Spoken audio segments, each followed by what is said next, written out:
اگر ہم جاذبیت و دافعیت کے اعتبار سے لوگوں کی اقسام کریں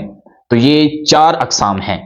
یعنی ایسے لوگ جو لوگوں کو اپنی طرف جذب بھی کریں اور اپنے سے دور بھی کریں، ان میں فورس آف اٹریکشن بھی ہونی چاہیے اور فورس آف ریپلشن بھی ہونی چاہیے، یعنی جاذبیت و دافعیت۔ لیکن یہ بات یاد رکھیں کس اعتبار سے اور کن بنیادوں کے اوپر یہ جاذبیت و دافعیت ہوگی، نہ جنسی ملاپ کی بنیاد پہ، نہ خواہشات و مفادات کی بنیاد پہ، نہ مال و دولت کی بنیاد پہ، نہ کسی اور بنیاد پہ نہیں، بلکہ اس کی بنیاد رسول اللہ صلی اللہ علیہ وآلہ وسلم کی دی گئی تعلیمات اور قرآن و احادیث کے مطابق جس کی شخصیت پروان چڑھتی ہے، ایسی انسان کی شخصیت کے اندر جاذبیت و دافعیت حتماً موجود ہوتی ہے، یعنی کچھ لوگوں کو اپنی طرف اٹریکٹ کرتے ہیں اور کچھ لوگوں کو اپنے سے دور کرتے ہیں۔ اس بنیاد کے اوپر لوگوں کی چار اقسام ہیں۔ آج آپ کی خدمت میں ایک قسم، جو پہلی قسم ہے، وہ آپ کی خدمت میں عرض ہوگی، یعنی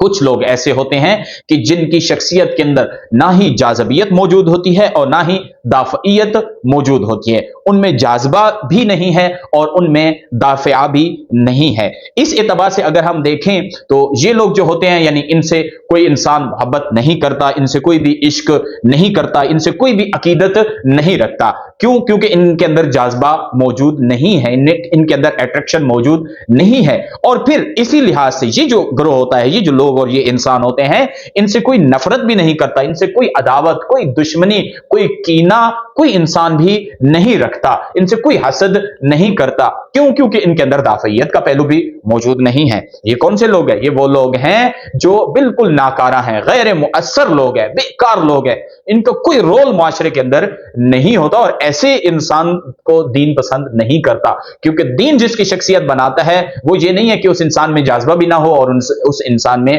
دافعہ بھی نہ ہو، یہ بیکار انسان ہے۔ یہ بالکل ایسے ہی ہے جیسے حیوان ہے، لیکن ایسا حیوان جو انسان کی صورت میں ہے، یعنی کھاتا ہے، پیتا ہے، سوتا ہے، اٹھتا ہے، بیٹھتا ہے، انسانوں کے اندر موجود ہے لیکن غیر مؤثر ہے، اس کا کوئی